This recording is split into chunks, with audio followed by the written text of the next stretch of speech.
You ready? Sorry about that. Hi, I'm Dave Rutherford with Jay Hill. 17 years a member of Parliament in Canada, serving the country. Jay, good to have you here again. You know, we talk about issues that affect the country, the province, of course, and there's one that sort of crosses both those boundaries, Jay. Been talking about the implementation of carbon taxes. They've dominated the political discussion in Alberta, obviously, since the Notley government brought in a surprise $3 billion carbon tax. And now the federal government, the Trudeau government, also about to do the same. Been trying to figure out the costs they're going to impact Canadians from the carbon tax. You could not get numbers from the federal government. No matter how hard the opposition has been trying in the House of Commons during question period. Yep. They've been pressing the Liberals and Trudeau in particular, and Minister McKenna daily before the House rose for the summer.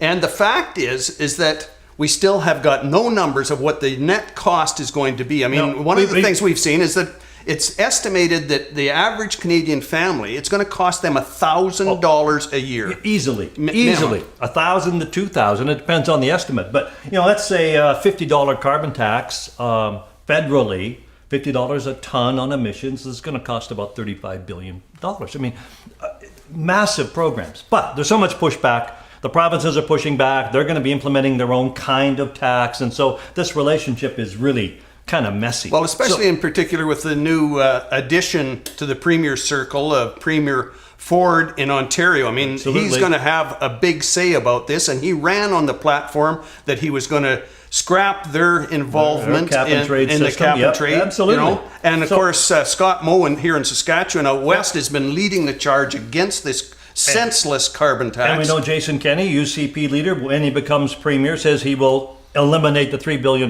carbon tax. So there's a lot of pressure. There's a lot of political pressure, business pressure. And it's starting to work. It's starting to work. We've seen them starting to pull back.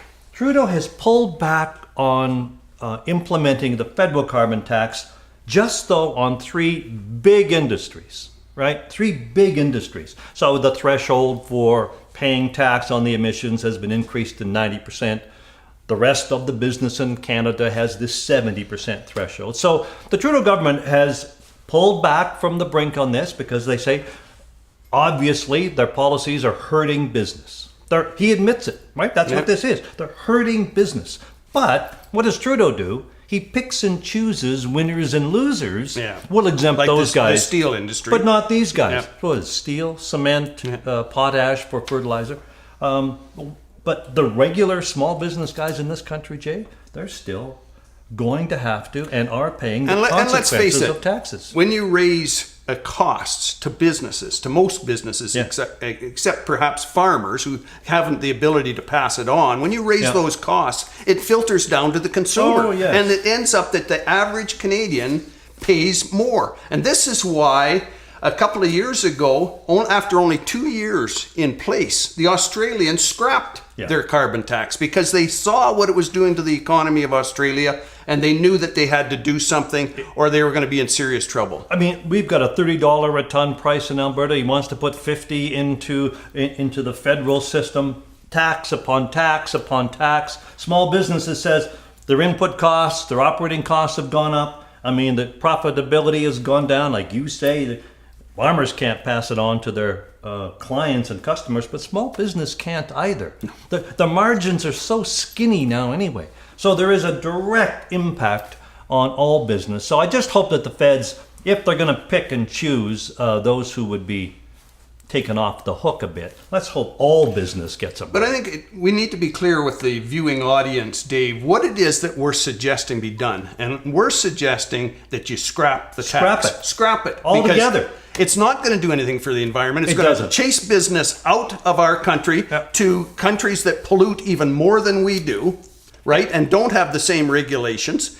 And so you're actually going to see an increase in carbon emissions because those industries will relocate elsewhere. Sure, and even if you're a Canadian large business, a large emitter, and you now have been given 30 or 40% break over the other guys, you're just going to keep pumping out emissions. It's not about emissions, it's about taxes, isn't it? Jay, here we go again. Another show wrapped up. Thanks for watching. Well, what do you think of that one? We were just getting into it, See, that's the trouble. and we hit the 4 minute mark. I think we need 40 Yeah. I think we should go to 40. times 10, right? We got to pump it up.